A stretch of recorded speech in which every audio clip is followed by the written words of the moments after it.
Je propose qu'on reprenne sur cette dernière table ronde animée par Ariane sur l'immatériel et responsabilité même combat autour de Fabrice Bonifay et Rodolphe Durand. Ariane, te voilà. Je suis là. Oui, alors donc pour cette table ronde, j'ai le plaisir d'accueillir Fabrice Bonifay et Rodolphe Durand. Est-ce que vous êtes connectés? Est-ce que l'on peut vous voir et vous entendre? Je suis là. Alors, normalement, oui, en ce qui me concerne. Est-ce que vous me voyez, vous m'entendez? Rodolphe, je vous vois, je vous entends. Et moi aussi, je crois. Fabrice, je vous entends, je ne vous vois pas encore. Si, je suis là. C'est bon? Ok. Donc, Fabrice Bonifay, vous êtes directeur développement durable et qualité, sécurité, environnement chez Groupe Bouygues. Vous êtes également président du Collège des directeurs du développement durable, le C3D, et administrateur de The Shift Project. Rodolphe Durand, vous êtes professeur de stratégie et de politique d'entreprise à HEC Paris, titulaire de la chaire Jolly Family Chair in Purposeful Leadership. Vous êtes également fondateur et directeur académique de l'Institute Society and Organization. Vos travaux de recherche portent sur les origines stratégiques, institutionnelles et sociales concurrentielles développées par les organisations en général et les entreprises en particulier. Lors des échanges précédents, nous avons constaté qu'identifier et valoriser l'immatériel au sein de nos organisations relève d'une démarche responsable, individuelle et collective, qui permet de préserver les savoir-faire, la culture, le vivant. Pour démarrer cet échange, vers Fabrice Bonifay. Fabrice, le thème donc de notre table ronde est immatériel et responsabilité, même combat. Alors concrètement, est-ce que ça signifie que réconcilier responsabilité et performance dans les entreprises relève du combat? Responsabilité et performance relèvent du combat. Enfin, j'aime pas tellement utiliser un vocabulaire militaire pour parler de ces sujets parce que c'est vraiment pas bien choisi. Mais en tout cas, il va falloir qu'on fasse preuve de courage. Ça, c'est sûr, pour affronter les tempêtes à venir. On en traverse une actuellement, mais c'est une petite tempête. La prochaine qui arrive, c'est la tempête climatique qui a déjà commencé à montrer ses premiers soubresauts. Et celle-là va durer beaucoup plus longtemps. Il n'y aura pas de vaccin, il n'y aura pas suffisamment de finances publiques pour pouvoir réparer les dégâts qu'elle provoque déjà.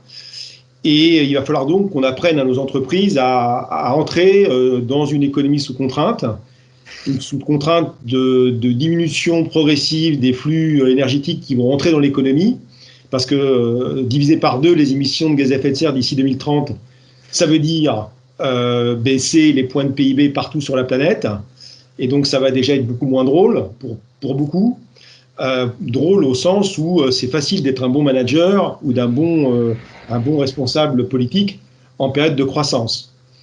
Dès lors qu'on est sous contrainte de flux, avec une économie qui va rentrer en déplétion de l'utilisation de ces flux physiques pour nourrir la machine économique, il va falloir être beaucoup plus stratège, il va falloir être beaucoup plus malin dans la façon de mettre en place son modèle pour rester vivant. Et pour reprendre l'intitulé d'un livre écrit par un ancien président de la République, le temps des tempêtes est devant nous. Lors de nos échanges, vous m'aviez beaucoup parlé d'éradiquer les externalités négatives, oui. De prendre en compte la voie scientifique. En fait, il faut d'une certaine façon arriver à faire concilier le financier, le matériel et l'immatériel pour arriver à préserver notre planète et notre humanité, c'est ça? En fait, pendant très très longtemps, les entreprises ont produit de la valeur pour leurs clients, leurs actionnaires, leurs collaborateurs, leur supply chain, en s'appuyant sur sur des ressources minérales, naturelles, et sur une énergie quasi gratuite. Donc c'est facile, en fait, et on s'aperçoit aujourd'hui que c'était facile de produire de la valeur en comptant ce que l'on gagne sans jamais compter ce que l'on doit à la nature. Et c'est quoi le business, en fait? Le business, c'est très simple, c'est des matières premières transformées avec de l'énergie, de l'intelligence humaine et des convertisseurs. S'il y a moins de matières premières et surtout s'il y a moins d'énergie pour faire rentrer dans la machine économique, il y aura moins de valeur créée. Et c'est ce qui va se passer d'ailleurs, avec l'obligation faite à l'humanité de diminuer ses émissions de gaz à effet de serre d'un facteur 2, je le répète, d'ici 2030. Et on sait qu'il y a eu toujours jusqu'à présent corrélation directe entre capacité à produire du PIB et émettre du CO2. Donc il va falloir qu'on fasse une espèce de découplage à vitesse accélérée, ce que l'humanité n'a jamais su faire jusqu'à présent. Donc les externalités négatives, qu'est-ce que c'est? C'est de considérer que la license to operate des entreprises de demain, ça va être de produire sans détruire. C'est-à-dire d'arriver et de considérer que ce n'est pas parce qu'on produit de la valeur économique qu'on peut justifier de continuer de polluer. Parce que c'est ça qu'on fait aujourd'hui. On dit, voilà, on produit de la valeur économique, bon, la planète peut supporter qu'on pollue un peu. C'est une justification qu'on a longtemps acceptée, que la société a longtemps acceptée. Une entreprise responsable, une entreprise contributive, demain, ne pourra pas dire, mais comme je produis de la valeur économique, je peux continuer de polluer. Donc ça, c'est plus possible. Elle devra rendre compte à la société civile, à ses parties prenantes, avec l'obligation faite à elle de préserver à la fois le capital financier, bien sûr, le capital naturel et le capital humain. Et préserver le capital naturel et le capital humain, ça veut dire changer le système comptable des entreprises pour intégrer au passif du bilan eh bien, les provisions, les investissements qui vont être nécessaires pour maintenir les écosystèmes dans l'état où ils sont aujourd'hui, ou le moins possible dégradés, car on sait très bien que demain, si ces écosystèmes, et le climat notamment, sont trop dégradés, eh bien, il n'y aura plus d'économie.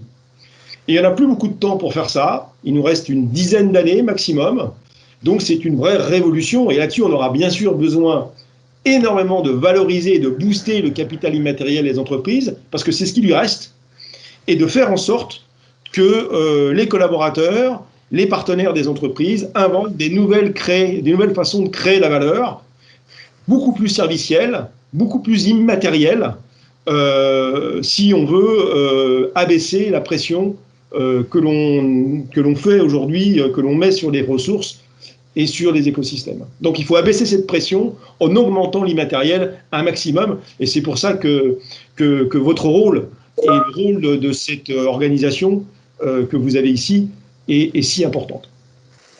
Merci Fabrice. Rodolphe, je me tourne vers vous, du coup, pour engager finalement le collectif vers dans cette direction, produire sans détruire, changer le système, ça nécessite un vrai leadership. Donc on a c'est un des sujets de vos travaux. Donc les organisations, elles doivent innover pour redonner du sens et s'orienter vers un leadership plus humaniste, et puis embarquer ce collectif vers ce nouveau système. Vous pouvez nous parler un petit peu des différents avantages, y compris concurrentiels pour les entreprises, au-delà de la responsabilité? Eh oui, en effet, parce que je crois que ce que vient de dire Fabrice, c'est un excellent résumé du découplage, de la transition dans laquelle les entreprises sont en train d'entrer. L'aspect comptable, évidemment, est également essentiel. Et pour que cette révolution, pour reprendre le terme que Fabrice a pris, se matérialise, il va falloir que les dirigeants changent, j'aime pas trop cette expression, mais un peu de logiciel. C'est-à-dire que la maximisation de la ligne du bas va devoir passer par de nouveaux styles de management, probablement de nouveaux mécanismes de gouvernance et d'incitation aussi des responsables, différents responsables à l'intérieur de l'entreprise. Et alors, c'est pour ça qu'on voit depuis quelques mois, quelques années, la thématique de la raison d'être, du purpose, arriver dans justement les articles grand public, mais aussi les articles académiques, en se disant, ben voilà, en fait, il faut concilier grâce à la raison d'être et à la finalité, au purpose de l'entreprise, la finalité de l'entreprise, cette tâche pour les dirigeants d'opérer cette transformation, c'est-à-dire donner du sens à leurs collaborateurs pour dire, eh bien, on va aller vers cette révolution et transformer et unir à la fois l'activité de l'entreprise, la rendre plus forte, plus résiliente, on l'a entendu tout à l'heure dans la table ronde précédemment, et donc avoir un avantage concurrentiel qui va nous permettre de résister dans ces climats économiques, ce climat social et ce climat naturel, à toutes ces turbulences.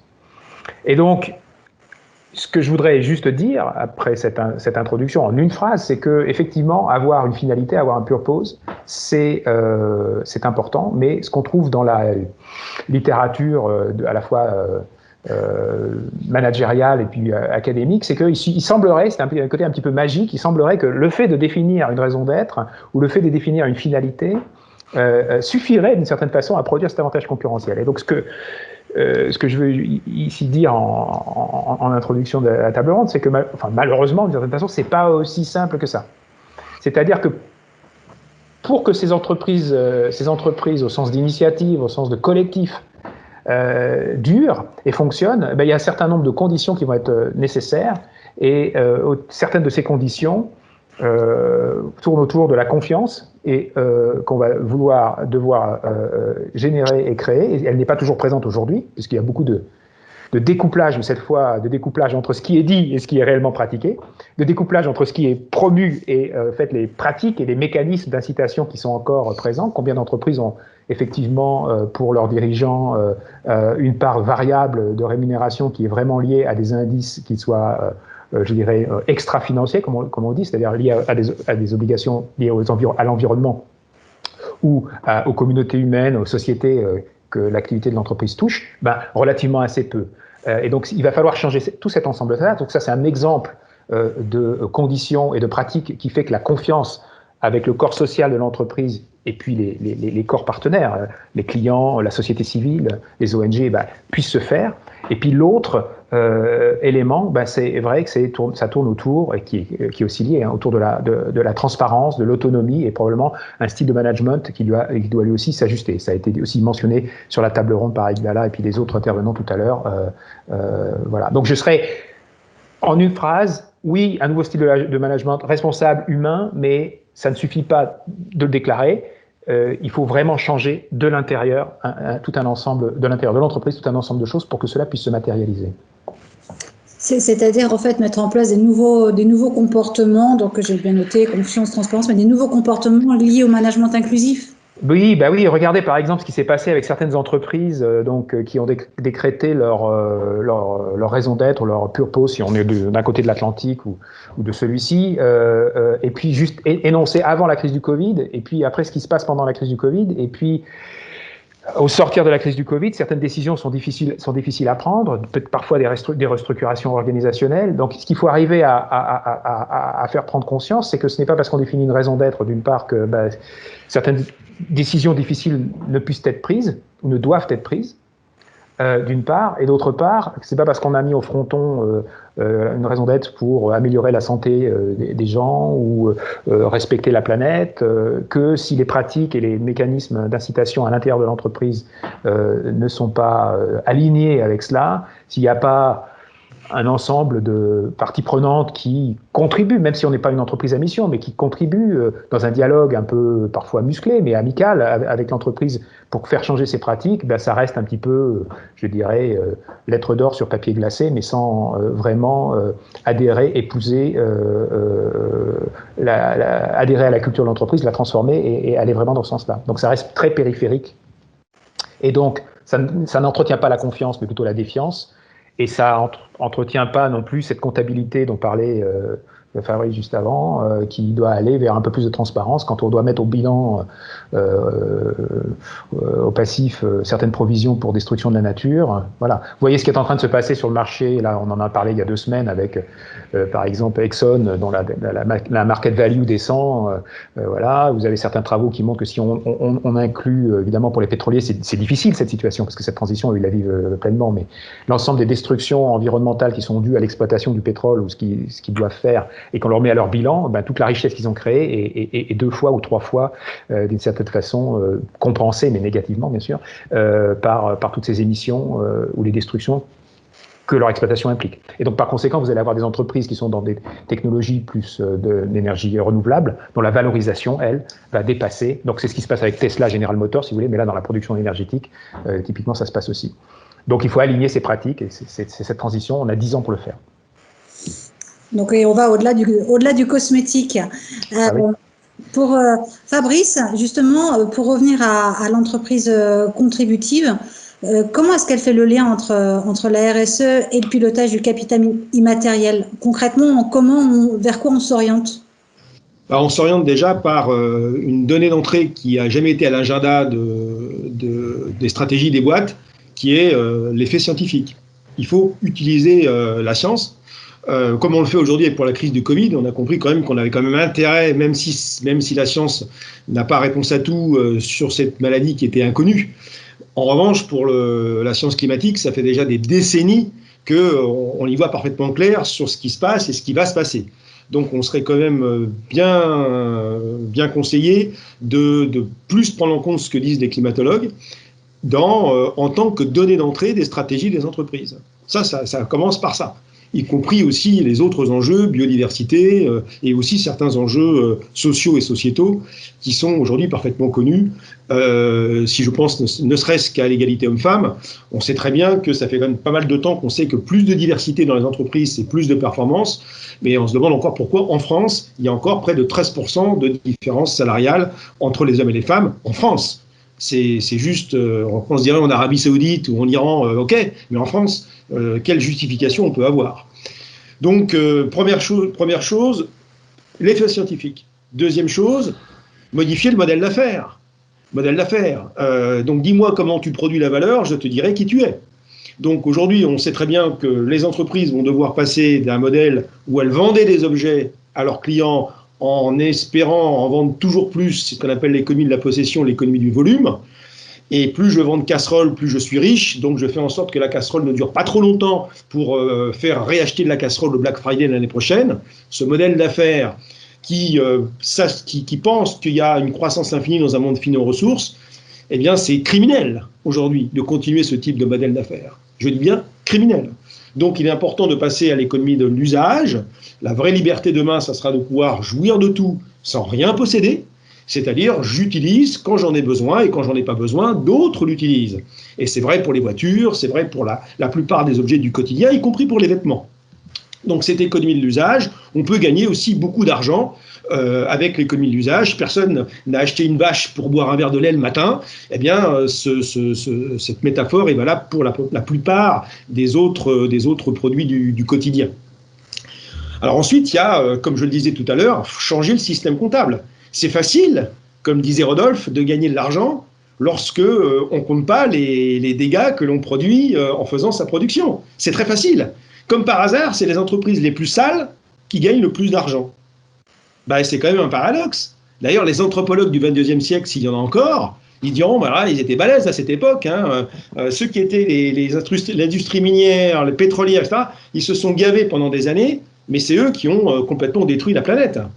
Donc, eux, avec leurs complices, c'est-à-dire nous, les consommateurs. Donc, il ne faut pas leur jeter la pierre, on est complètement complices. Mais maintenant qu'on sait qu'on va collectivement dans le mur avec ce type de modèle, qui est un modèle où, en fait, on ne compte pas correctement la valeur créée, eh bien, il faut changer le système comptable. Et le plus vite possible.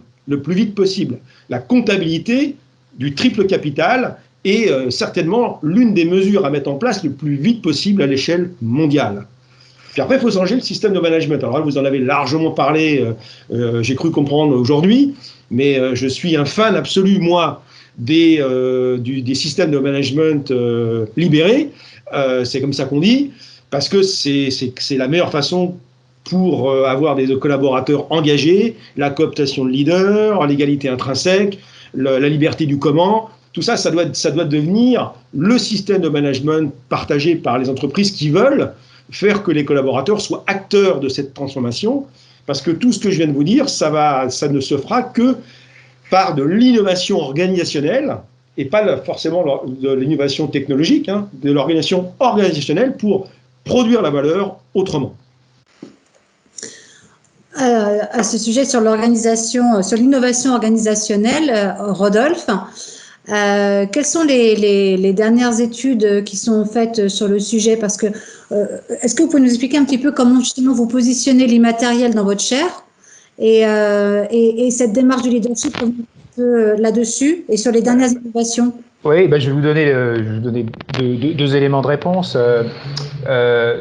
Donc je crois que, on le sait tous, en fait, la valorisation de la plupart des entreprises Aujourd'hui, quand on rachète une entreprise, on ne l'achète pas à la taille du bilan ou des capitaux propres, etc. Donc il y a souvent une part évidemment supplémentaire, et souvent l'immatériel est constitué, ça a été dit aussi, je sais pas, de brevets ou ce genre de choses. De plus en plus, ce qu'on est en train de voir, c'est que cette partie d'immatériel, compte tenu de l'importance de l'innovation organisationnelle, va tourner autour d'une sorte de goodwill qui ne sera pas goodwill de la marque ou des brevets, mais qui va être propre au style de management, qui doit être adapté à chaque entreprise, hein, à chaque culture d'entreprise. Donc ça, c'est la première réponse. Donc ça veut dire que dans la chaire qu'on a, la Purposeful Leadership, on étudie ces différents éléments, et que cette partie de l'immatériel, on y croit énormément. À tel point qu'à HEC, grâce à l'Institut Society and Organization et la chaire, on a maintenant 100% des étudiants qui reçoivent 200 heures de cours, au total, en première année, deuxième année et troisième année, sur un bloc de leadership essence et un bloc de sustainability, ce qui n'existait pas il y a encore 3-4 ans. Hein. Donc c'est récent, et c'est grâce à cette chaire. Donc on y croit beaucoup, cette part de l'immatériel, ça compte. La deuxième partie de ma réponse, ça va être sur une étude récente qu'on a fait pour une entreprise américaine sur la façon dont on pouvait matérialiser le purposeful leadership, donc le leadership responsable, si on veut, et la façon dont c'était perçu par les employés, donc à travers, vous savez, ces grandes enquêtes qui existent dans beaucoup d'entreprises sur l'engagement des salariés. Et donc on a pris l'ensemble des résultats des différents sites de vente physique qu'a cette entreprise. Et on a comparé avant le Covid et après le Covid les résultats en fonction de la perception de la véracité, de la légitimité de ce leadership responsable. Et ce qu'on peut montrer en comparant évidemment des magasins, par exemple, qui sont de même taille, avec le même type de vente. Donc là, c'est la démarche scientifique, hein, c'est-à-dire que la démarche scientifique, c'est pas que les climatologues. Il y a beaucoup de profs de management sur Terre, et il y en a une petite portion qui fait vraiment des travaux scientifiques. Donc je vous encourage à lire les articles scientifiques et pas que les articles managériaux, qui sont tirés parfois de ces articles-là, cela dit, mais voilà. Et donc là, dans cette étude, on peut vraiment comparer et essayer d'avoir l'effet vraiment causal de cette perception du leadership, et ça correspond à pratiquement 1% de variation de marge sur le chiffre d'affaires, enfin donc 1% de marge par rapport à ce magasin. Alors, on dit c'est beaucoup, c'est pas beaucoup, j'en sais rien, mais ce que je veux dire, c'est que là c'est tangible, ça existe. Voilà. Et donc ça, c'est petit à petit, ce genre d'actifs immatériels va devenir de plus en plus matériel, c'est-à-dire qu'on va être capable, ce qu'on n'a pas fait par le passé, de tangibiliser ces éléments-là. Voilà, on essaie de se rapprocher d'une mesure scientifique de la valeur de ce leadership responsable, au-delà de ce qu'on sait des effets que ça peut produire sur l'engagement. On a plein de cas d'espèces, etc. Mais souvent, on a des biais, c'est-à-dire que je peux vous citer telle boîte qui va le faire, mais il y a une même boîte comparable qui le fait pour lequel ça n'a pas les bons résultats, ou une autre boîte comparable qui ne le fait pas et qui a aussi des résultats positifs, et donc on n'a pas les bons contrôles et les bons témoins. Un peu comme Didier Raoult, lorsqu'il teste le vaccin sur des gens qui sont jeunes, alors que c'est les gens qui sont âgés qui sont les plus victimes des conséquences du virus. Donc voilà, c'est ce même type de raisonnement. J'ai été un petit peu trop long, pardon, j'espère que ma réponse est quand même claire. Non, absolument pas, c'est parfait. J'avais une question finalement pour tous les deux. Est-ce qu'on peut dire que pour redonner du sens au niveau individuel comme collectif, et donc inventer un nouveau mode de croissance, celui de l'immatériel et du bien-être, justement les grandes entreprises, les entreprises comme Bouygues, ont la responsabilité, c'est le thème de la table ronde, la responsabilité d'être exemplaires. Parce que vous êtes en fait les premiers de cordée, et voilà, et on va vous suivre parce que c'est vous qui allez aider à faire évoluer notre conception de la richesse et de la valeur. C'est évident que les grandes entreprises ont la meilleure façon d'influencer, c'est d'être exemplaire. D'un escalier, ça se balaye par le haut. On a les grandes entreprises, si on montre pas l'exemple déjà pour nos propres collaborateurs, notre supply chain, parce qu'on est des grands donneurs d'ordre en fait. 67% du chiffre d'affaires d'un groupe comme Bouygues est sous-traité. Donc on a quand même une grosse responsabilité dans la façon dont on passe les commandes en matière de responsabilité environnementale, d'éthique. C'est clair que les grands groupes, de par leur taille, ont plus de responsabilités que les autres. Donc, alors maintenant, on ne fait pas mûrir une tomate avec un chalumeau.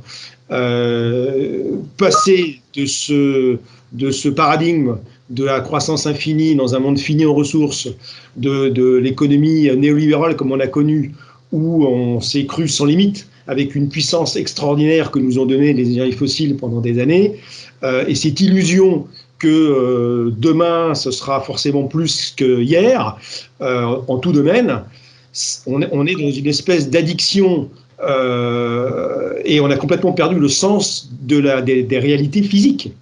Donc il faut qu'on se resynchronise aujourd'hui au vivant. Il faut qu'on accepte d'adopter des modes de vie qui vont être fondamentalement différents. Passer pour un Français moyen de 12 tonnes de CO2 à 2 tonnes en moins de 30 ans, ça ne va pas se faire sans modification substantielle des niveaux de vie et des modes de vie. Et si on veut rendre donc le futur désirable, eh bien, il faut que les entreprises inventent les modèles d'affaires qui vont être compatibles avec ce monde aux contraintes physiques, qui aura des contraintes physiques. Donc, ça va nécessiter donc de faire des expérimentations. C'est pour ça que l'innovation est si importante, de montrer l'exemple en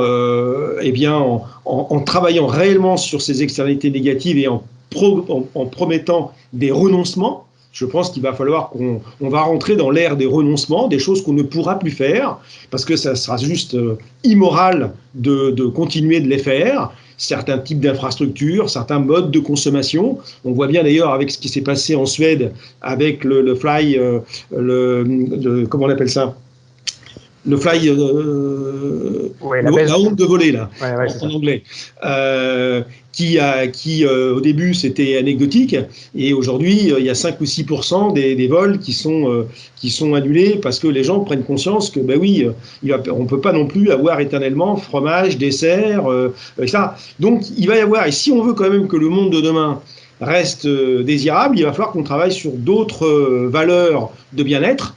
Et on sait très bien que les gens, finalement, ce qui les rend véritablement heureux, et c'est ça en fait la bonne surprise, c'est pas d'accumuler, c'est un peu la chanson d'Alain Souchon, des avoirs plein les armoires. C'est du contact humain. Ce qui nous manque tant d'ailleurs dans cette période de Covid, c'est les relations humaines, c'est d'appartenir à des communautés, de se sentir... Vous savez, les gens, ils mendient de la reconnaissance, on leur donne de l'information. Ils en ont rien à foutre de l'information, ce qu'ils veulent, c'est de la reconnaissance. C'est des bisous et des câlins, c'est ça qu'ils veulent. Eh bien, c'est ça l'économie de demain. Oui, nous avions parlé aussi d'Eric Fromm avec Avoir ou l'être en bouquin. C'est plutôt raccord avec votre propos. Rodolphe, vous voulez... Oui, moi j'ajouterais juste un élément à ça. Je souscris à ce qui vient d'être dit. L'élément supplémentaire, c'est pour refaire le point, reconnecter le point avec ce qu'on disait sur la comptabilité. C'est-à-dire que les grosses entreprises qui déclenchent cette vague sur leurs sous-traitants, sur les différents cercles, sur les différents cercles, on vous a entendu, sur les différents cercles qui se répercutent, ça ne peut être le cas et ne peut passer que par un changement des modes de comptabilité et aussi des financiers. C'est-à-dire que on voit aujourd'hui que l'investissement en ESG commence à prendre un essor, qu'on réfléchit peut-être moins en best-in-class par rapport à un secteur, mais il y a des secteurs qui sont un peu plus disons, mis de côté, que la réflexion sur le cœur de métier en lien avec la durabilité du business model est de plus en plus prise en compte, et que donc les grandes entreprises, encore une fois, si les conditions de leur financement et de leur existence vis-à-vis de leurs shareholders, de leurs actionnaires ne changent pas, ne pourront pas faire tout toutes seules. Voilà. Donc ça veut dire la structure actionnariale, la part de flottant, qui le détient, est-ce que c'est des long-termistes, est-ce que c'est plus des short-termistes, etc. Et ça va jouer, ça va entraîner sur les incitations, comme je le disais tout à l'heure, à modifier les pratiques. Une dernière question, Fabrice. Si vous aviez un conseil à donner à un dirigeant qui souhaite s'engager donc sur cette voie de l'immatériel, de la RSE, qu'est-ce que vous lui conseilleriez de revoir en premier? Première chose, pas forcément si c'est un grand groupe, une PME, justement. Qu'est-ce qu'il doit revoir en priorité? Ben, la première chose, c'est se former, en fait. C'est se former, car le danger ne vient pas aujourd'hui des choses que nous ignorons, hein, c'est des choses que nous savons qui ne sont plus vraies. Voilà, qui sont plus vraies, des paradigmes économiques, des théories économiques qui sont aujourd'hui complètement fausses parce que on est rattrapé par un principe de réalité physique. Donc c'est vrai que c'est tellement quand on prend le temps de se former à tout ce qu'on vient de raconter ici, et pas simplement de survoler, hein, vraiment de passer le temps qu'il faut avec les scientifiques, avec des économistes éclairés sur ces sujets, bien ça apprend l'humilité déjà, et ça permet aussi d'ouvrir ses horizons et de voir que finalement il y a quand même plein de solutions pour s'en sortir. Mais il y a quand même beaucoup de vents contraires parce qu'il y a énormément dans nos milieux de connards brillants qui continuent de penser que demain, ça sera une continuité linéaire du passé, qui utilisent des sophismes, qui font croire qu'en utilisant une partie de la vérité, mais en disant beaucoup de conneries, y compris des intellectuels, des gens qui finalement sont intellectuellement brillants, mais qui n'ont pas pris le temps de comprendre exactement le lien entre la physique et l'économie. Et ces connards brillants nous font perdre énormément de temps, en fait, aujourd'hui, dans la mutation. Et d'un point de vue purement opérationnel, dans nos échanges, vous m'aviez dit la première chose à changer, c'est le modèle d'affaires.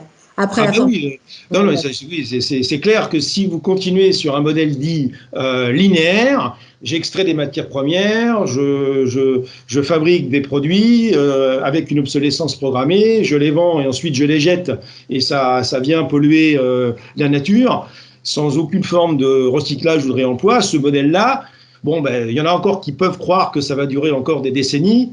Personnellement, et je ne suis pas le seul, je n'y crois pas une seconde. Ça va s'arrêter dans la décennie à venir.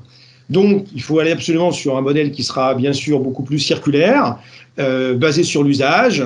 Moi, je suis prêt à prendre tous les paris avec n'importe qui que c'est ça qui va se passer. Et d'ailleurs, heureusement, une grande partie des entreprises aujourd'hui et des grandes entreprises ont compris aussi.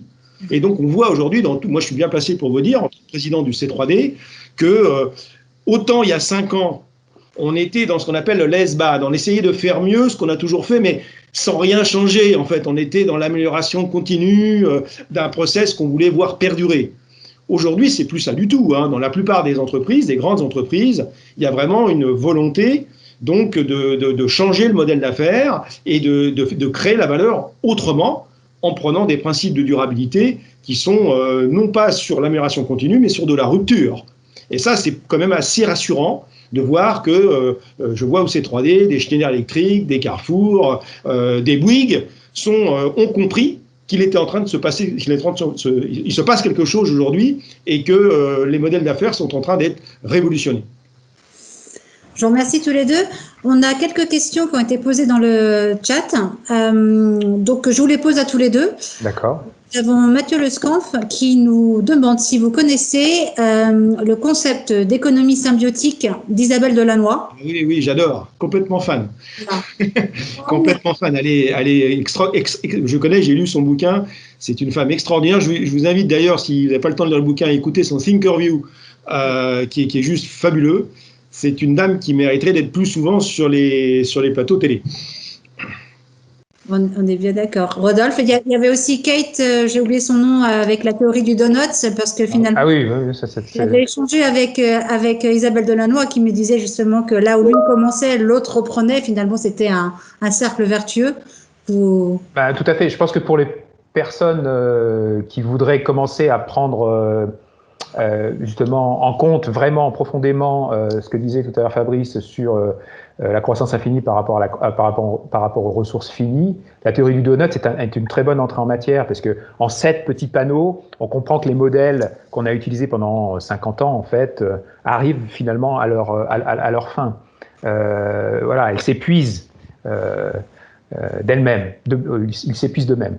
Et donc c'est visuel, c'est assez facile à comprendre. On voit qu'il y a une zone dans laquelle en fait on peut se déplacer et une zone hors laquelle finalement on tire trop sur la corde et finalement on dégrade l'ensemble du système économique. Donc c'est une très bonne entrée en matière, la théorie du donut.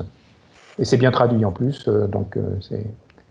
On confirme. Ouais, je recommande. Pour démarrer, on peut dire se former, revoir, repenser son modèle d'affaires, lire Isabelle. Ouais, moi, pour le modèle d'affaires, pour ceux qui s'y mettent un peu simplement, c'est, j'imagine que la plupart d'entre vous utilisez des matrices en fait. Donc bon voilà, hein, c'est les fameuses matrices qu'on dit du BCG ou d'autres, hein, c'est-à-dire la rentabilité sur un axe, la taille ou la différenciation, et on se positionne, on regarde où sont le portefeuille de produits. La question de façon visuelle de qu'est-ce que ça veut dire changer de business model, c'est qu'est-ce que vous changez sur ces axes. Vous voyez bien que dans les axes que vous utilisez, vous n'avez aucune de ce qu'on a appelé ces externalités, c'est-à-dire de certaine façon les conséquences négatives que vous créez sur l'environnement, soit parce que vous prenez des ressources, comme le pêcheur prend le poisson sans nécessairement penser au renouvellement du poisson. S'il n'y avait pas des régulations qui étaient là pour dire « attends, tu n'as pas le droit de pêcher de temps à temps et telle taille, etc. » Bon, bah, lui continuera à pêcher parce que c'est son business model. Bon, voilà. Donc, c'est-à-dire, où sont les externalités négatives et peut-être même les externalités positives aussi? Comment vous les placez sur ces axes? Vous voyez bien qu'elles n'y sont pas. Donc qu'est-ce que vous changez dans ces axes, sur ces matrices? Eh bien, si vous voulez faire cet exercice-là, vous êtes obligé de remonter quand même assez loin dans vos échanges avec l'environnement entendu au sens large, et donc par conséquent de vous renseigner sur ces énergies-là, la façon dont vous puisez sur ces ressources finies, etc. Et donc sur la comptabilité, sur le business model. Oui, ce que je vois, pour compléter ce que dit Rolf, nous on n'utilise plus cette matrice-là parce qu'effectivement elle n'est plus adaptée. Donc non, elle n'est plus adaptée du tout. Le business model canvas de Alexander Osterwalder, on a rajouté les deux cases, externalité positive et externalité négative. Et ça marche très bien, sachant que, je le répète, une externalité positive ne peut pas compenser une externalité négative. Hein, ça ne se compense pas, ça doit se prendre d'une façon unitaire. Et ça permet de réfléchir différemment quand on crée de la valeur, comment préserver ces différents capitaux. Ça, c'est vraiment essentiel. Et dans le bouquin que j'ai commis avec Céline Puffardi-Jvili, qui va sortir au début de l'année prochaine, s'appelle l'entreprise contributive, on donne plusieurs dizaines d'exemples d'entreprises rentables, pas des startups qui vivent sur les levées de fonds, des entreprises rentables, françaises et internationales, qui ont choisi comme modèle économique un modèle d'entreprise contributive, c'est-à-dire qui produisent très peu d'externalités négatives, voire plus du tout pour certaines, et qui sont dans une économie dite symbiotique, pour reprendre ce que Isabelle Delannoy prône. C'est possible. Alors certes, elles n'ont pas les mêmes niveaux de rentabilité que les entreprises du monde d'avant, mais par contre, elles sont notablement plus durables. Et je pense que l'objectif numéro 1 d'une entreprise, c'est quand même avant tout de durer. J'ai deux questions. Fabrice, une pour vous. Est-ce que vous pourriez préciser ce que vous entendez par formation? De quel contenu de formation et pour quel public? Alors, je pense que c'était lorsqu'on parlait donc pour les chefs d'entreprise. Oui. Voilà, quoi démarrer? Donc on a été reçu il y a 1 an à peu près par les étudiants du manifeste, à l'origine du manifeste pour le réveil écologique, qui sont venus nous voir. Là, ils ont rencontré la direction générale chez Bouygues, et ça nous a bouleversés. Je vous cache pas. Ça nous a bouleversé de voir ces jeunes diplômés. Il y avait quand même le major de l'X, il y avait un normalien, il y avait un étudiant d'HEC qui était là. Et ils nous ont dit, voilà, nous, en 2050, quand on aura votre âge, voilà dans quel monde on va vivre, si vous foutez rien entre maintenant et 2050. Parce qu'une grande partie des décisions que l'on va prendre aujourd'hui, on en aura les conséquences négatives, hélas, dans les 30 ans qui viennent, ou plutôt les non-décisions. Et donc, ils nous ont montré cette fameuse carte issue du GIEC qui montre que, a priori, il y aura à peu près un tiers des terres immergées qui seront probablement invivables. Alors, avec toutes les migrations que l'on peut imaginer dans ce cadre-là. Et j'arrive à votre réponse. Donc, on s'est dit, mais qu'est-ce qui est important de savoir, finalement?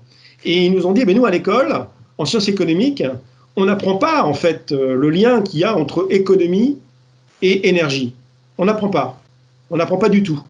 Et on n'apprend pas non plus les nouveaux modèles d'affaires. Donc nous, on a décidé au C3D de financer un MOOC en français et en anglais qui coûte très très cher pour faire en sorte que ce que les écoles aujourd'hui, les grandes écoles ne proposent pas à leurs étudiants, nous, le C3D, on va le proposer. Voilà, et donc ce MOOC va sortir à la fin de l'année avec les meilleurs professeurs du monde sur ces sujets. Donc, le premier cours qu'il faut avoir suivi absolument pour comprendre ça, eh bien, c'est Mister Jancovici sur YouTube. Il y en a à peu près pour une quinzaine d'heures. Et je pense que ça devrait être obligatoire quand on est chef d'entreprise, quand on est dans une entreprise, quand on est chef politique. On doit suivre ces cours-là, parce que déjà, ça ne suffira pas, il en faut d'autres après. Mais cela, c'est la base. Hein, c'est le cours préparatoire de tout chef d'entreprise. On est d'accord. Rodolphe, vous voulez ajouter quelque chose? J'ai encore une question. Oui, alors moi je voulais ajouter juste simplement que, évidemment, on a réagi aussi au manifeste pour un éveil écologique, et que ce que je disais tout à l'heure sur l'ensemble des cours, aujourd'hui, ces cours-là sont obligatoires à HEC. Donc on a 7 modules: Sustainable Finance, Sustainable Strategy, Sustainable Marketing, Corporate Governance, etc. Donc voilà, alors c'est fait par des profs, effectivement, évidemment maison, hein, par des profs d'HEC, mais c'est obligatoire pour tous les étudiants, et on a aussi un module qui est disponible en Executive Education, en formation, si ça intéresse, qui a eu un grand succès auprès d'entreprises comme Air France, Renault et d'autres. Donc voilà, donc je pense que la formation est en train de rattraper son retard, même si l'approche jancovicienne, c'est-à-dire très centrée sur la physique, en fait, les échanges d'énergie, et n'est pas celle que nous on a retenue en tant que telle. Donc ce qu'a dit Fabrice est évidemment indispensable. Et également, nous on regarde plutôt ce que je disais tout à l'heure sur les matrices ou sur la valorisation des entreprises pour la Sustainable Finance. Hein, il y a la taxonomie qui arrive là en 2021 et 2022. Ça veut dire que les entreprises qui ne sont pas préparées à répondre à ces informations-là pour les financiers, eh ben, les investisseurs ne vont pas pouvoir mettre ces entreprises dans leur portefeuille, ils ne vont pas pouvoir les remettre ensuite sur le retail pour ces produits-là, et que donc les entreprises qui ne sont pas prêtes, leur valorisation va décroître. Sans même c'est leur valorisation qui va décroître, sans même que leur business, leur top line peut continuer, mais leur market value va baisser. Donc ça, c'est quand même un message qu'il faut aussi que les chefs d'entreprise aient bien en tête. Hein. C'est-à-dire, votre top line peut continuer à monter, mais votre valorisation va baisser si vous n'êtes pas capable de répondre à ces impératifs. Fabrice a dit dans les 10 ans qui viennent, moi je dirais dans les 5 ans. Pour avoir parlé à beaucoup de gestionnaires et de gérants de fonds, ça y est, je veux dire, il y a 2 ans, on n'aurait pas dit ça, maintenant on peut le dire. J'ai une question où on revient totalement à des choses plus, on va dire à la triple comptabilité, donc à la comptabilité. On me demande si vous faites référence au TBL de Elkington ou au modèle d'RTDL Richard Rambaud. Non, la triple bottom line, je sais pas, pardon, vas-y. Nous, en ce qui concerne, on est en train de tester les deux, hein, même les 3. La méthode CARE de Jacques Richard et Alexandre Rambaud, mais aussi une autre méthode dérivée de Delphine Gébassier, qui est portée par Audencia. On ne s'est pas fait de religion là-dessus, on est en train de tester les deux. Je sais qu'il y a aussi un Allemand qui travaille sur un modèle qui est très proche d'ailleurs de la méthode CARE, mais qui présente quelques particularités. Nous, c'est pas à nous de dire, en tout cas nous les entreprises, quelle est la meilleure méthode. On souhaite en tout cas que le plus vite possible, au niveau européen, voire au niveau mondial, on arrive à réformer les IFRS pour enfin que ce soit intégré dans la comptabilité classique. Parce que s'il n'y a qu'une entreprise qui compte comme ça n'a pas beaucoup de sens. Non. Et alors c'est en train de changer, hein, puisque la SASB est en train de fusionner avec Integrated Reporting, et puis il y a donc un groupe maintenant à l'IFRS qui est en train de mettre en place ce que va être cette comptabilité-là. Donc il y a encore quelques mois, on pouvait dire il y a de toute façon, il y a SASB, il y a le GRI, il y a plein d'initiatives. C'était vrai, elles sont en train de toutes fusionner. Et à partir du moment où l'IFRS a mis une task force au niveau mondial pour trouver la solution, c'est pareil. Je veux dire, c'est plus une question de savoir si ça va se faire, mais c'est une question de quand.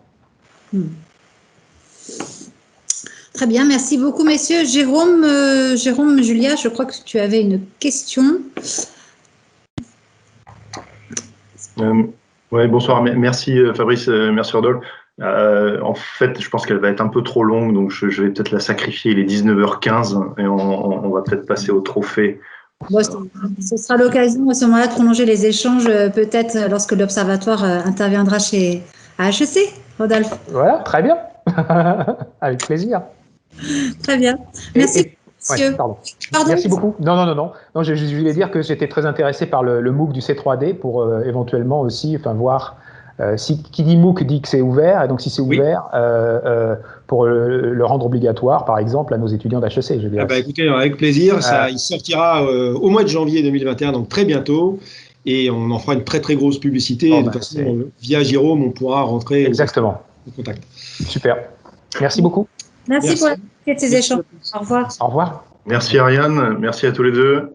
Vous voyez, on boucle la boucle. On avait commencé par la ministre de l'Industrie, on est passé par la normalisation européenne. On en reparle là encore sous l'angle du développement responsable. On est dans le timing, 19h15. Donc, on va passer à un autre format qu'on aurait souhaité en présentiel, évidemment, pour des raisons assez évidentes. Et donc, je suis très heureux d'ouvrir cette cérémonie virtuelle. Alors, je suis un peu moins heureux que ça se fasse par ce biais en visio, mais c'est quand même un moment important pour nous, pour la communauté. Donc, les trophées de l'immatériel.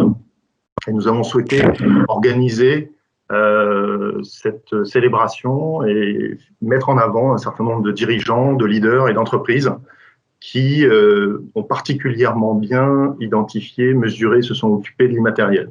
La prochaine fois, nous le ferons encore une fois en présentiel, en pouvant se parler en face à face, se toucher, sentir les vibrations dans la salle.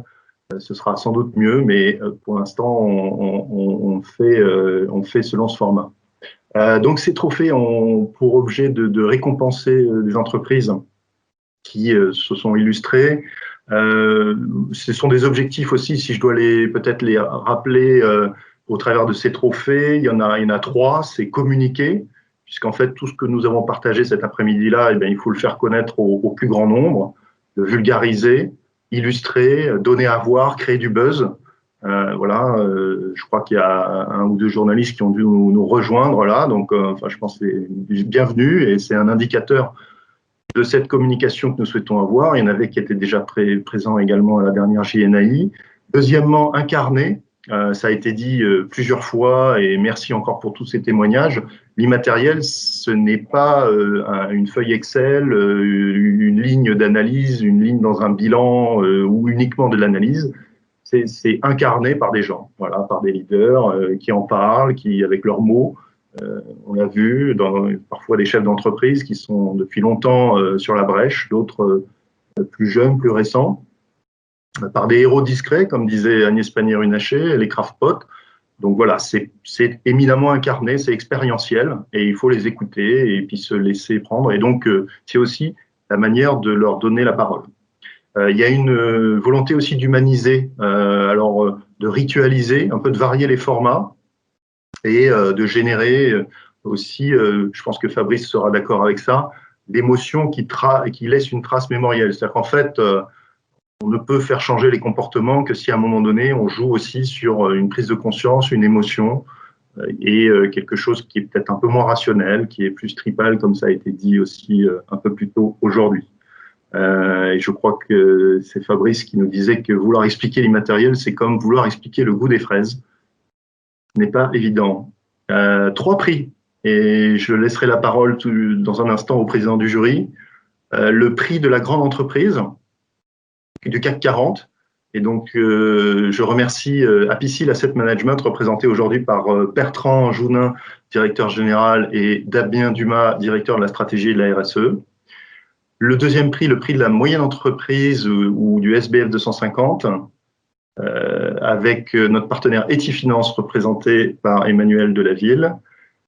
Merci. Et puis, le prix du club de football professionnel de Ligue 1 en France, avec le cabinet Ginkyo représenté par son président Pierre Caillé, qui est membre du bureau, qui remettra et qui a développé une méthodologie et qui remettra aussi ce prix Et on en a une illustration en ce moment. Je ne peux pas m'empêcher évidemment de signaler l'émotion internationale et mondiale liée au décès de Diego Maradona, qui nous montre une nouvelle fois le lien et l'immatériel qui est créé par des faits culturels, le sport, le spectacle et le football en particulier. Et donc je remercie chaleureusement Stefano Zambon, qui nous a rejoint déjà depuis quelques temps là dans cette JNAI, et qui nous a fait le plaisir d'être président du jury. Donc Stefano, on ne le présente plus, de l'Université de Ferrara, qui a eu des responsabilités et encore aujourd'hui au sein du réseau Wiki. Donc Stefano, si tu es là, peut-être allume ta caméra si c'est possible, et je te laisse la parole pour présenter un petit peu ces trophées et les travaux du jury. Alors, merci Jérôme. Est-ce que vous m'écoutez bien? Oui, ça marche, on t'entend très bien. Parfait. Alors, merci bien pour la possibilité encore de collaborer encore ensemble, cette fois encore. C'est toujours un plaisir pour moi pour être avec vous à la Journée nationale de l'immatériel. Je trouve que c'est un événement incontournable. Ça devient aussi simple, toujours au plus en plus. Et surtout en ces périodes, comme tu viens de dire. Bon, j'ai eu le plaisir, l'honneur et la responsabilité, si vous voulez, de faire jouer les rôles des présidents du jury. Laisse-moi vous donner quelques indications des travail qu'on a fait avec la commission. Bon, on a déjà dit qu'il y a 3 trophées de l'immatériel, la catégorie grande entreprise, entreprise moyenne et club de football. Les périmètres pour la grande entreprise sont les CAC 40, l'indice CAC 40. Et dès janvier, au 1er janvier 2020. Et les deuxièmes trophées, c'est les trophées pour l'entreprise moyenne. Et les périmètres de notre analyse, c'était l'indice SBF de 150. Or, bien sûr, des CAC 40, honnête des CAC 40, au 1er janvier 2020.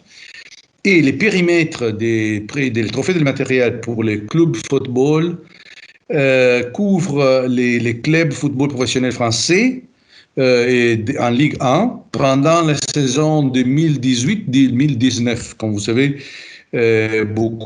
presque tous les clubs de football présentent leur compte à moitié de l'année. Alors, on a décidé de faire 2018-2019. Le but du jury, quels sont enfin les critères qu'on a suivis, c'est de donner un prix, de reconnaître les organisations les plus performantes en matière de communication et de gestion de leur immatériel. Communication et gestion de leur immatériel.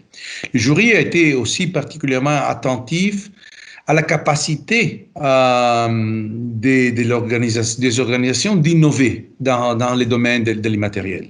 Ça veut dire que c'est pas simplement la communication, que c'est très importante, elle a été reconnue par plusieurs relateurs d'avance, mais aussi la capacité de gérer et la capacité d'innover dans les domaines. Des mots sur les membres du jury. On a travaillé très bien ensemble. Ce sont 7 membres. Les autres, c'était Pierre Caillé, qui est président de SAS Jinkyo Ratings. Jean-Philippe Desmartins, qui vous connaissez bien, c'est directeur d'investissement responsable Edmond de Rothschild Asset Management et président des réseaux international Wiki Europe. Alban Eisset, analyste financier, président des finances et sens. Bruno Finn, qui est fondateur et PDG des Roches-Brunes SAS, qui fait partie des groupes Apicil, Asset Management. Émilie Lesage-Perrieux, elle est responsable du domaine juridique et propriété intellectuelle de l'EAMPI. De BP France, pardon Émilie, une fois tu étais comme ça, tu étais au AMP, maintenant tu es BP France. Emmanuel Delaville, c'est directeur général d'Etifinance.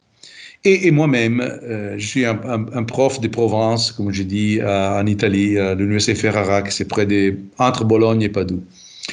La méthodologie, deux mots sur la méthodologie, parce que c'est normal, la première chose qu'on pense, c'est quelle est la méthode qui a été suivie pour attribuer, reconnaître des prix prestigieux comme ça. Alors, la méthodologie était un peu différente selon les différentes catégories, suivant les différentes catégories.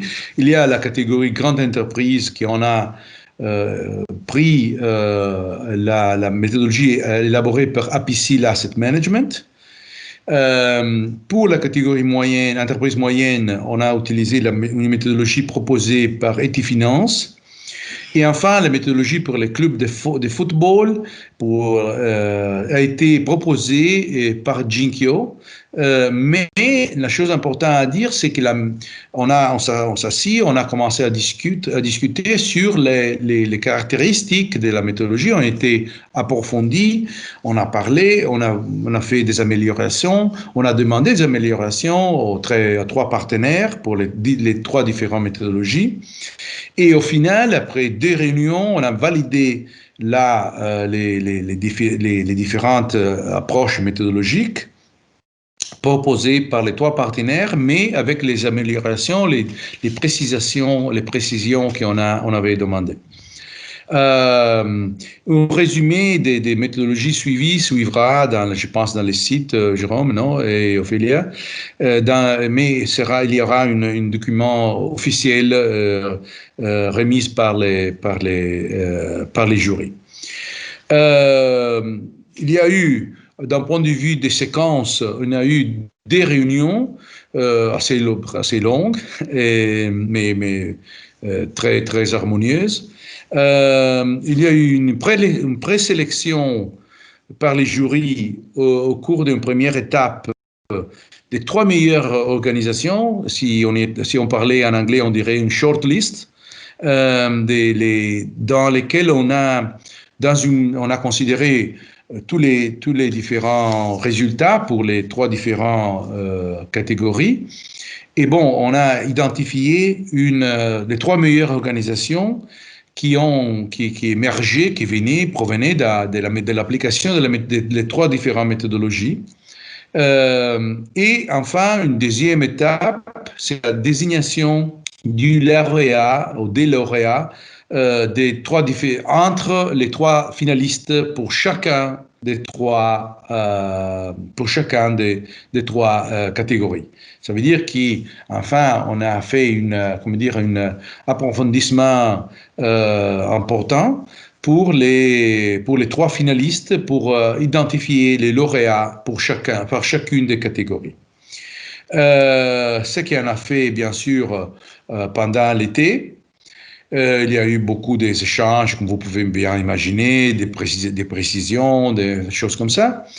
Et enfin, on est arrivé à identifier les 3 nominés et après les lauréats. Les lauréats, bien sûr, je les laisse après, avec en créant, j'espère, un peu de suspense. Les finalistes pour les 3 catégories ont été identifiés pour les grandes entreprises, la catégorie grandes entreprises, Hermès, en ordre alphabétique, hein, Hermès, L'Oréal, ST Microelectronics.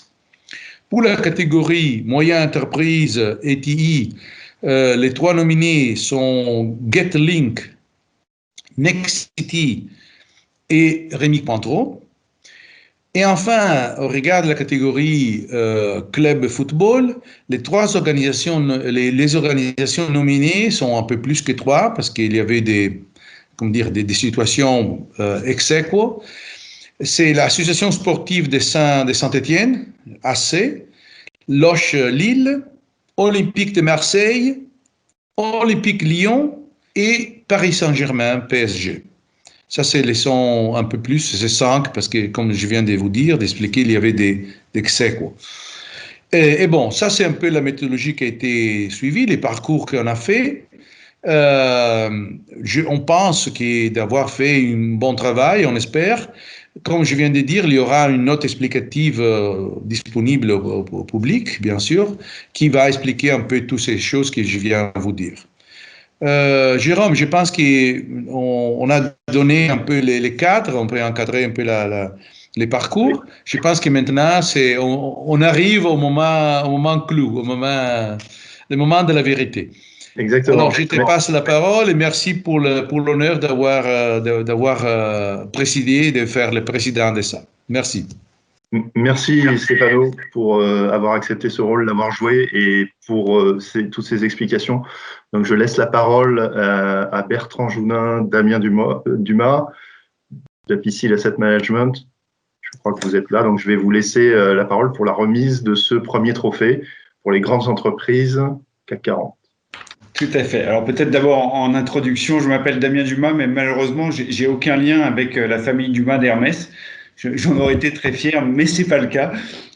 Donc ça n'a pas été un biais, en tout cas dans l'évaluation et dans la méthodologie. Donc peut-être vous présenter rapidement le groupe Apicil. Nous sommes le troisième groupe de protection sociale. Alors ancré dans le territoire rhodanien, hein, on est très fiers de notre origine lyonnaise. Et nous sommes un groupe paritaire, c'est-à-dire un groupe au service des entreprises et des salariés. Et notre rôle est d'accompagner les entreprises pour assurer la protection de leur principal actif immatériel, à savoir leurs collaborateurs, au travers de régimes de frais de santé, de prévoyance, de gestion de la retraite et de l'épargne. Et nous sommes également au service des entreprises en tant qu'investisseurs institutionnels, avec un regard dans nos investissements sur la RSE et sur cette partie actif immatériel des entreprises dans lesquelles nous investissons. Alors là, je ne suis pas forcément le plus pertinent pour en parler et je vais passer la parole à Bertrand Jounin en charge de cette activité. Merci Damien. Donc effectivement, il va me revenir maintenant la charge de remettre ce trophée. Alors évidemment, j'aurais préféré que ce soit Bruno Finn qui a participé à l'étude qui le fasse, hein, mais malheureusement il est indisponible actuellement et enfin il est surtout malade. Rien de grave, bien sûr. Alors un tout petit mot pour continuer sur la méthodologie, hein, le travail qui a été fait par le jury et puis par la méthodologie qui a été mise en place a consisté à valoriser l'immatériel avec une attention toute particulière sur les intangibles. On arrive effectivement, on a l'avantage du CAC 40, c'est qu'on a beaucoup de données et donc effectivement on a réussi à évaluer cela.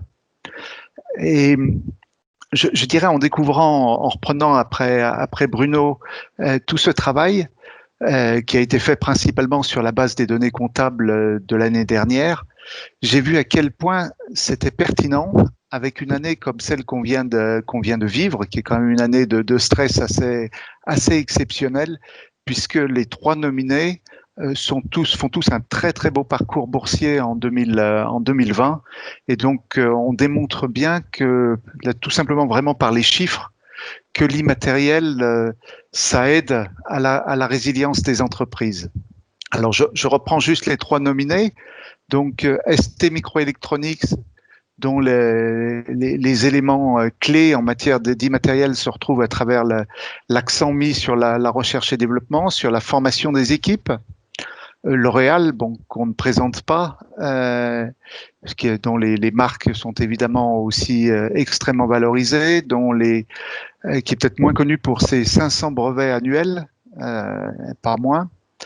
Et puis Hermès, qui réussit à industrialiser l'artisanat tout en gardant et en mettant un axe extrêmement fort sur ses valeurs.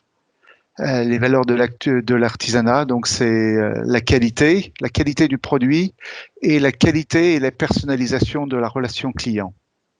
Et donc, oui, c'est Hermès qui gagne le prix et je propose d'appeler Olivier Fournier, à qui symboliquement je le remets à travers les ondes, à défaut de pouvoir le saluer directement. Bravo.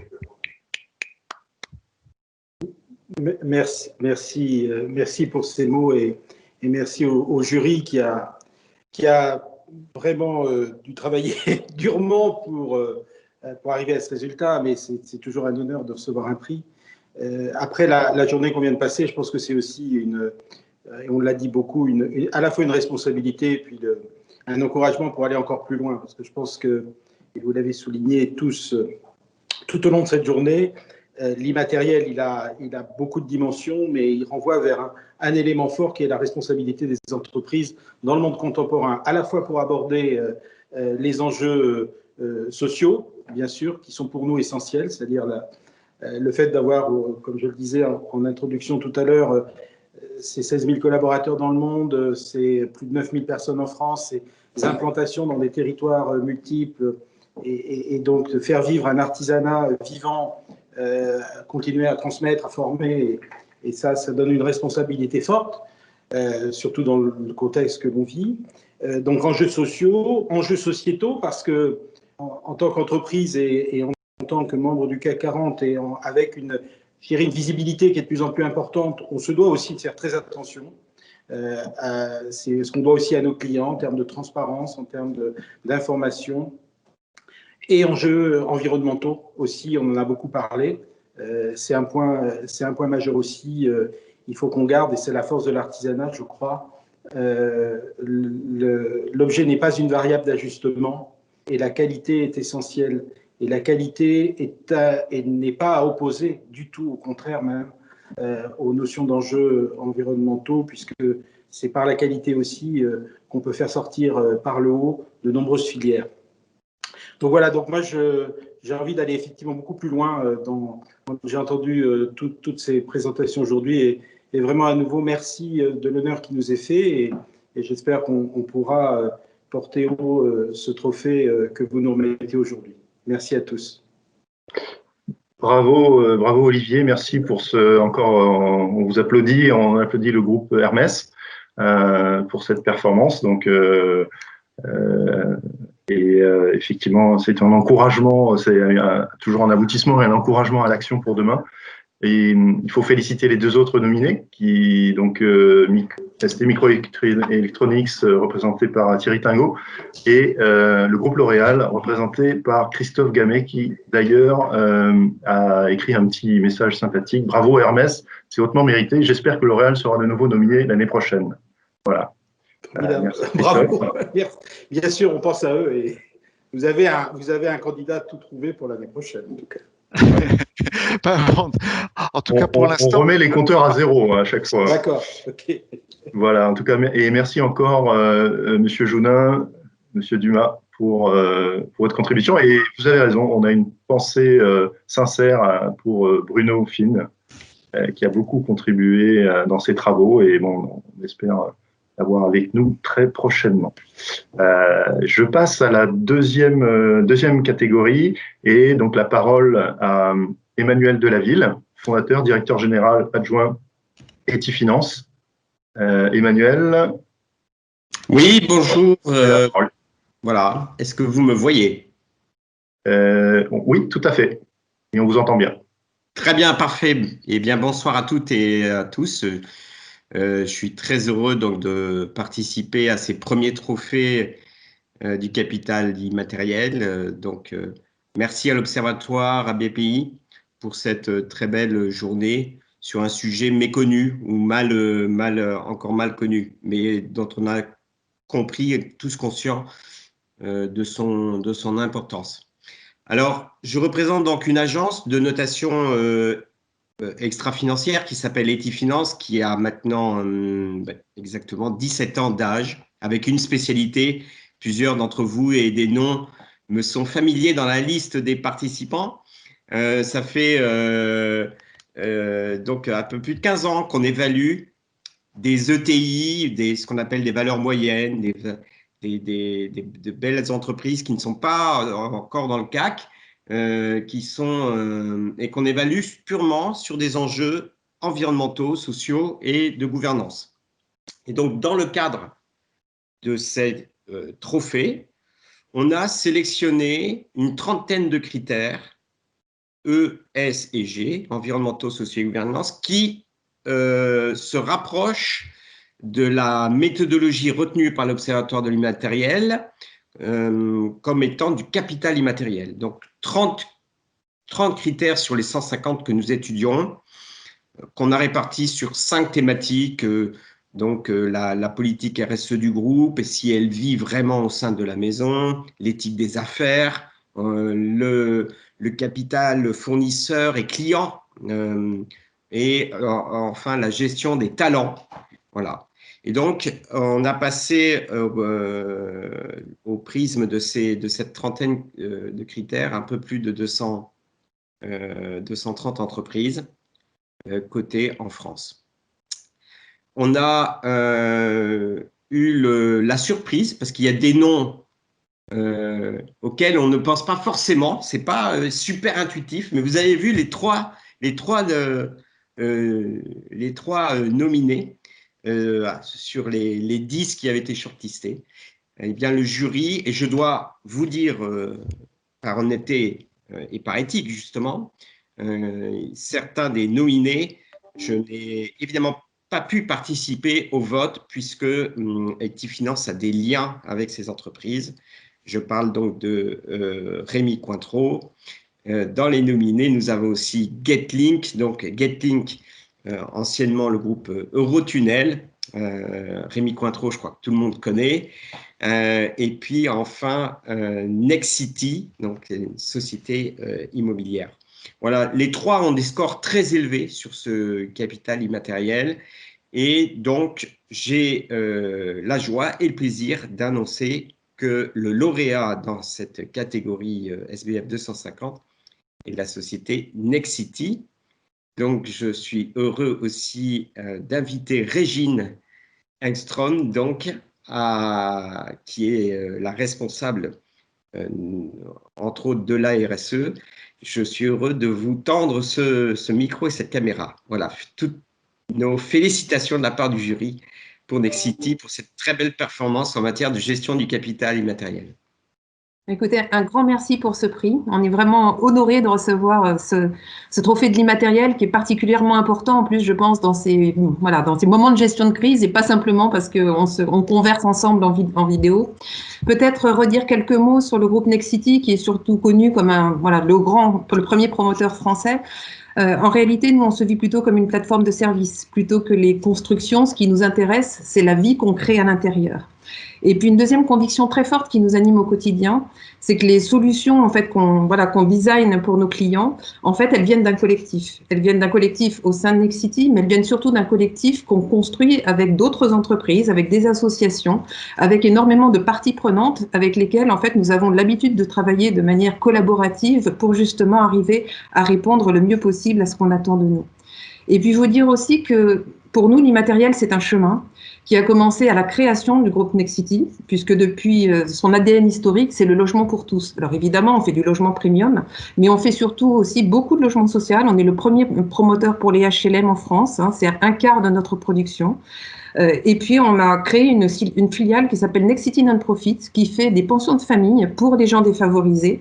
Et donc, on en a déjà plus de 1500 en chantier ou livrés. C'est dire aussi l'importance qu'on accorde aussi aux moins chanceux d'entre nous. Et puis, après ce logement pour tous, on a élargi un petit peu le spectre en se disant finalement le logement c'est bien, mais c'est important de se préoccuper du cadre de vie. Et donc, on a commencé à s'intéresser à la ville durable. Donc là, effectivement, on a travaillé sur des choses comme la biodiversité, sur l'environnement de nos logements ou de nos bureaux. Et puis, depuis cette année, on a décidé d'aller plus loin encore en s'intéressant au vivre ensemble, pas simplement au sein d'un appartement, mais au sein d'un immeuble, mais au sein de quartiers. Et c'est là-dessus, effectivement, qu'on travaille aujourd'hui en se disant, avec les collectivités locales, en se disant finalement, la ville, c'est pas autre chose qu'un créateur de liens, qu'un créateur de relations. Et on le voit particulièrement dans ces périodes de déconfinement, reconfinement, à quel point c'est important. Et par exemple, pour illustrer un petit peu ce qu'on peut faire, on a créé une fondation Nexity il y a 3 ans, qui se charge, je dirais, d'agir sur le retour au travail. Alors pourquoi? Parce que finalement, quand on n'a pas de logement, souvent c'est qu'on n'a pas de travail. Mais quand on n'a pas de travail, c'est qu'on n'a pas de logement non plus. Et donc on a une espèce de spirale infernale qui paraît insoluble. Et il nous paraissait important d'aider aussi, je dirais, la population, et notamment les jeunes, je dirais, entre 14 et 26 ans, mais aussi, je dirais, des gens éloignés de l'emploi dans les quartiers politiques de la ville, à retrouver effectivement un pied dans l'activité pour effectivement demain aussi, je dirais, obtenir des logements. Et tous nos salariés sont impliqués dans ces actions collaboratives, puisqu'on en a plus de 2000 l'année dernière qui ont participé à des actions de solidarité, parce qu'on a envie en fait que les valeurs de l'entreprise soient incarnées par chacun d'entre nous. Et peut-être enfin vous dire que le groupe Nexity, c'est un groupe, mais c'est surtout en réalité une flottille de PME. On a voulu garder cet esprit intrapreneurial. Et on peut rappeler que les salariés détiennent 15% du groupe et que pour nous, en fait, c'est très important de les considérer comme intrapreneurs parce qu'en fait, ils sont porteurs de la valeur du groupe et chacun dans l'entreprise a la possibilité d'avoir des idées, de les mettre en œuvre. Et j'en citerai 2 qui sont venus d'idées de salariés, les résidences multigénérationnelles, qui sont en fait des résidences où on accueille notamment des aînés, mais aussi des gens voilà, de toutes sortes, avec une animation par une association au sein de l'immeuble pour créer du lien social entre les gens de l'immeuble, ou encore une autre très récente, vraiment liée à la période qui est la nôtre, où finalement on voit que les banques, par exemple, accordent de moins en moins de crédits, ou en tout cas avec des conditions plus compliquées pour les primo-accédants. Et donc, un de nos collaborateurs nous a dit, mais si on faisait une cagnotte, c'est très à la mode. Donc, voilà, les proches du primo-accédant peuvent mettre les amis, la famille, peuvent mettre de l'argent dans la cagnotte. Et nous, on dit, on double la mise. Jusqu'à concurrence de 6 000 €, on double la mise pour permettre à de nouveaux accédants d'accéder au logement, qui est quand même, une des priorités dans la vie. Et ça a très bien marché. Depuis le 15 septembre, on est déjà à plus de 700 cagnottes constituées. Et donc, des gens qui vont pouvoir acheter un appartement alors que sinon, ils n'auraient pas pu l'avoir. Évidemment, on est très attentif à nos salariés. Hein. On a intégré l'indice Bloomberg, on vient d'être certifié Great Place to Work. Et donc, voilà, ça nous permet vraiment de dire que ce trophée de l'immatériel, on en est vraiment très touchés. Je pense que je le dédie en fait aux 11 000 salariés, qui sont mes collègues chez Nexity, et que c'est un engagement en fait qu'on va continuer d'honorer, qu'on va continuer de porter. Je crois que tous les débats de la journée ont été très riches de ce point de vue-là et montrent à quel point en fait tout ce qui est immatériel constitue l'avenir. Merci encore. Bravo, merci. Merci Madame Engström. Donc félicitations encore une fois pour ce prix, félicitations au groupe Nexity. Voilà, et c'est aussi le moment. Donc merci Emmanuel pour avoir fait partie de tous ces travaux et IT Finance auprès de Stéphano. Je profite évidemment de l'occasion pour féliciter aussi Getlink et Rémi Cointreau, qui est représenté par Eric Vallat, son directeur général aujourd'hui, et qui a également mis un petit mot que je lis. Ayant beaucoup apprécié le message de L'Oréal et Hermès, je m'empresse de faire de même. Rémi Cointreau félicite chaleureusement Nexity et lui donne rendez-vous l'année prochaine. Merci Eric. Donc le fair play est encore de ce monde malgré l'actualité récente. Donc merci à Eric. Et dernier prix, on a gardé le football pour la fin avec cette fois-ci Pierre Caillé, donc président de Ginkyo. Pierre, je te laisse la parole. Oui, bonjour à toutes et tous. Donc, je me présente pour ceux qui ne me connaissent pas. Donc, Pierre Caillet, effectivement, président de l'agence de notation extra-financière des clubs de football, Ginkyo Ratings.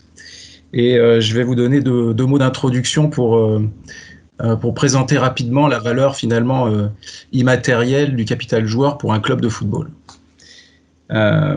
Donc, première valeur immatérielle dans le football, les joueurs en formation, qui n'apparaissent pas dans le bilan financier de leur club, alors même qu'ils ont une valeur sur le marché des transferts.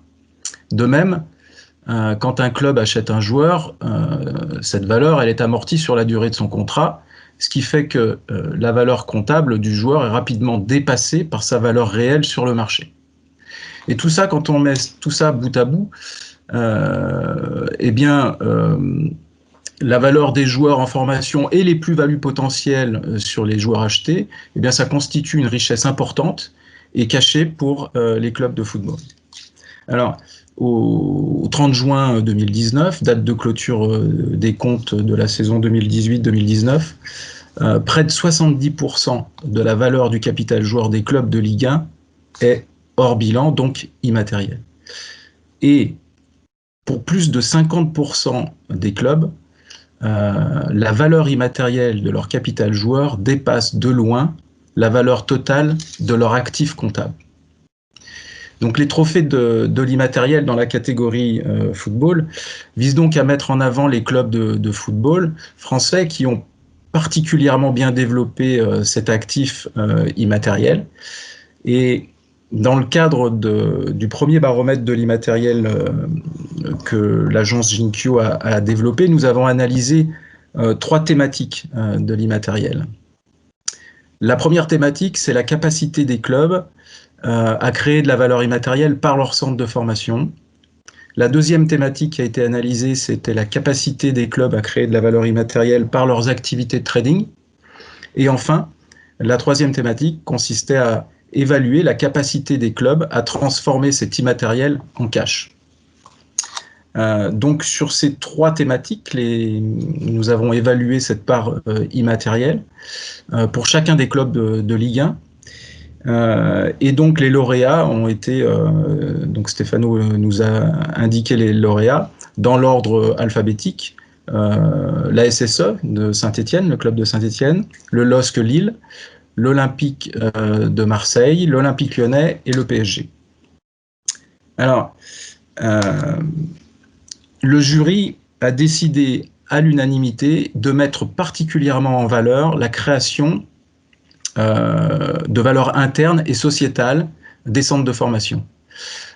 Au final, après analyse et notation par le jury, j'ai donc le privilège d'officialiser et de remettre ce premier trophée de l'immatériel, catégorie club de football de Ligue 1, à monsieur Vincent Ponceau, qui est le directeur du football du club olympique lyonnais. Je vais donc lui laisser la parole, s'il nous entend et si... Oui. Oui. Bonsoir, ok, parfait Vincent. Bonsoir tout le monde, merci Pierre.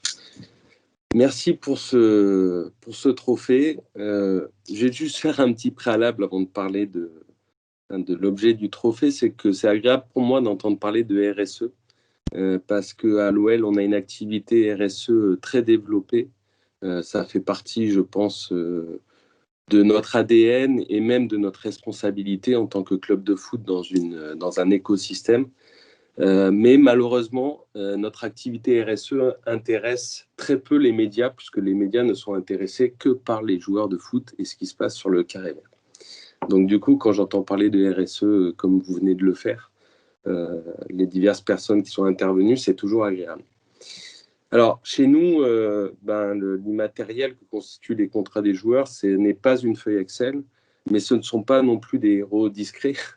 Ce sont des héros pas discrets du tout. Et dans ce qu'a évoqué Pierre, il y a un élément qui est fondamental pour nous.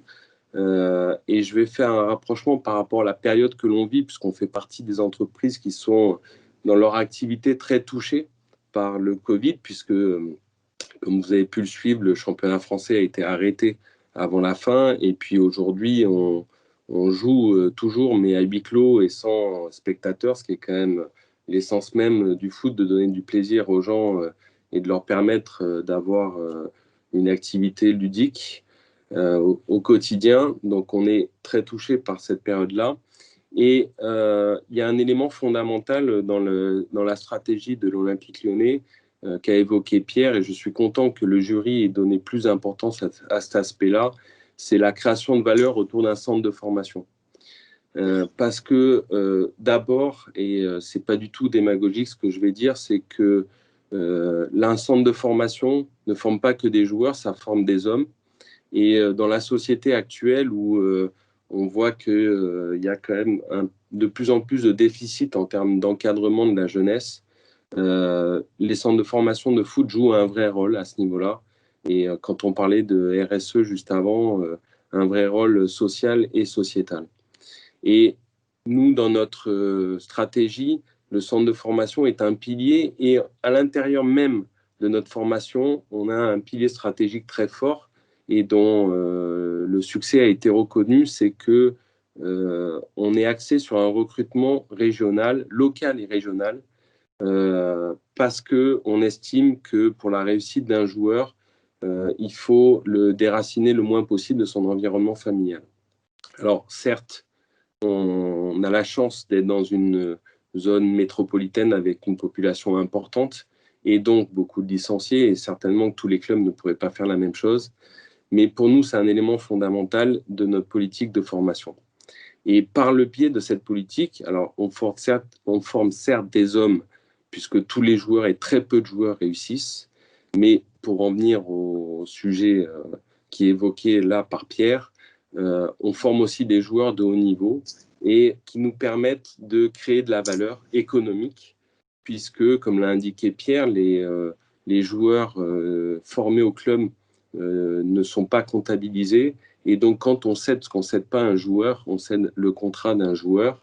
Et dans une période comme on vit actuellement économiquement, ça nous permet de faire de la plus-value comptable, ça nous permet d'avoir un apport de cash, et c'est pour nous une variable d'ajustement dans des périodes économiques qui sont difficiles. Voilà. Donc, je suis content que notre politique en la matière soit reconnue, et je vous remercie. Bien. Je ne sais pas si Pierre, tu voulais rajouter quelque chose?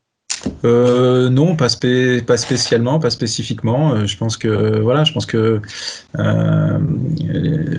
le jury a longuement délibéré sur ce qu'il fallait mettre en avant dans les critères d'évaluation, parce qu'ils étaient différents. On voit bien que la création de valeur, elle se fait par le centre de formation, par les activités de trading, et clairement l'approche sociétale est un facteur qui a été retenu fortement par le jury comme étant clé, et ça a impacté effectivement le classement des clubs au final.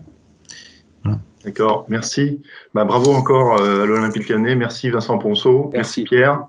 Voilà, la compétition est féroce sur ce terrain-là aussi. Ça ne se joue pas tous les week-ends, mais voilà, on pourrait exporter ça en Italie, hein, Stéphano, hein, dans le calcio. Hein. C'est une idée, non?